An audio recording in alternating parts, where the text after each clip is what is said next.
Je disais tout à l'heure que le médecin, c'est celui qui sait guérir. Mais pour pouvoir guérir, il faut savoir ce qui est normal. C'est pour ça que les études de médecine passent nécessairement par l'anatomie. Si je n'ai pas déterminé le fonctionnement normal des choses, je ne peux pas prendre conscience de la pathologie. Et donc on voit bien que le rôle des juifs, c'est être médecin au sens plein du terme, c'est à la fois être capable de guérir, mais aussi être capable de reconstituer la normalité, la norme. Le phénomène, le fonctionnement normal des choses. Ça va ensemble.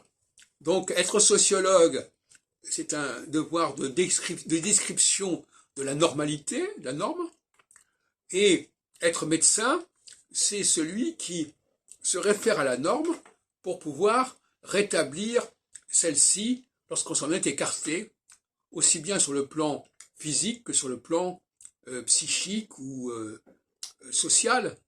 Par exemple, quand une langue est corrompue, quand une langue s'altère, eh bien, le rôle du médecin, au sens où je l'entends, c'est de rétablir cette correction, de mettre fin à cette déviance, à cette dévoyance.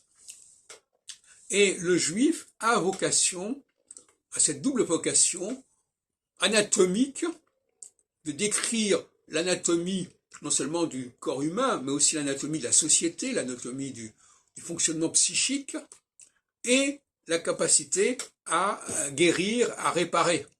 D'ailleurs, Freud a travaillé sur ces deux plans, parce que c'est au nom d'une théorie générale du fonctionnement humain, notamment le complexe d'Oedipe, qu'il a embrayé vers la psychanalyse et vers la thérapie.